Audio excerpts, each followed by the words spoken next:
These are all the ingredients that you need for Arroz al Horno.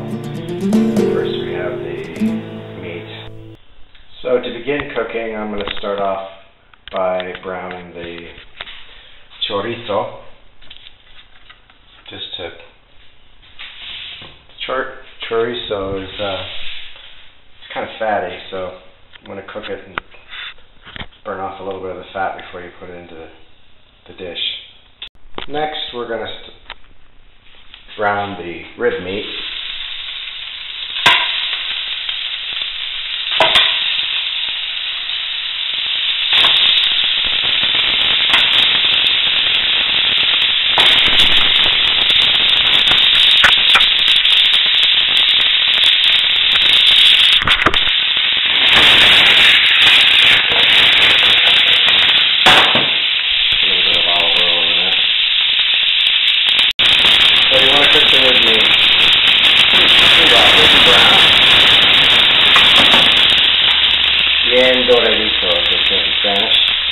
And as I'm cooking that, I'm making a little chopped tomato and garlic to cook the rice in with a little teeny-weeny beard because I don't have any big beard.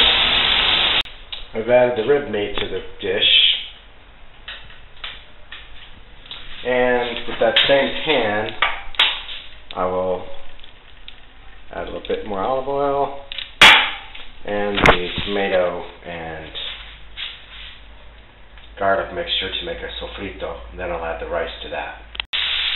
Too bad you can't smell this video because the sofrito of garlic and tomato and the pork, a little bit of pork fat and the olive oil.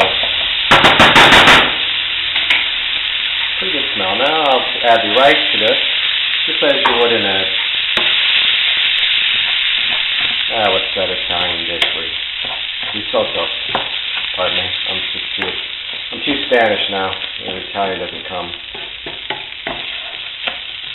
And I'm going to mix this all up, coat the rice and all this lovely garlic and tomato mixture.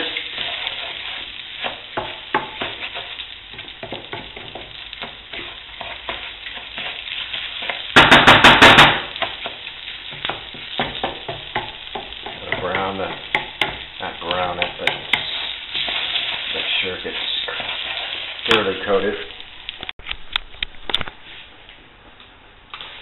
So then I'll mix the rice in with the meat. And I put the canned garbanzos right in with the stock just to heat them up. Don't want everything to be as hot as possible before I put it into the dish. So I'll just pour this right into the mix that up. Now we just have the tomatoes to go. So the tomatoes, how you cut them kind of depends on the tomato. Sometimes I'll just put them in whole. I cut them in half. It just depends on. These are the only tomatoes I could find today since I forgot to go yesterday to the market. And Sunday is not a good day to buy anything in Spain. But my little trick is I take an apple core and I cut out the whole center because I just feel like it's really not much there. You got the bottom end and all through the middle is pretty much just to be thrown out, so you're not missing out on much by just cutting the whole thing out. So I'll just halve these tomatoes. So I've cut the tomatoes in half, and what I like to do is salt the tomatoes before I put them in the dish.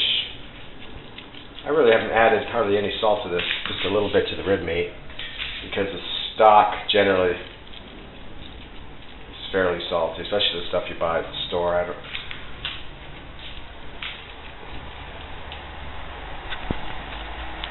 And we'll just put those into the dish like this, one by one, just kind of strategically place them in the in the dish. Probably too many tomatoes, but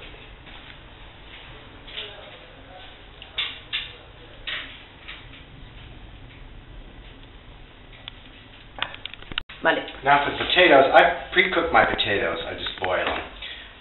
Most people fry them here in slices about like this, but I think it can be. I use enough. Oops, I forgot.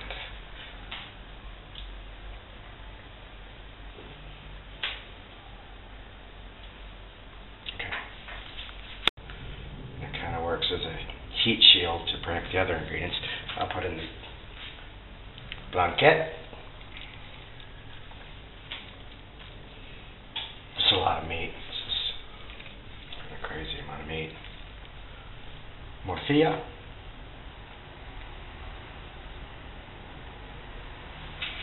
And ajo, the garlic right in the middle, which I forgot to fry up. Usually, like that. And I'll actually put in more potato. This doesn't like potato.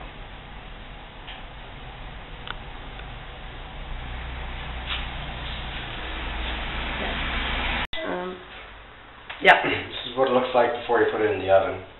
When it has the tomato exposed, I like to keep the meat pretty much covered because the blanquettes, they really don't need to cook, or nor do the morcilla.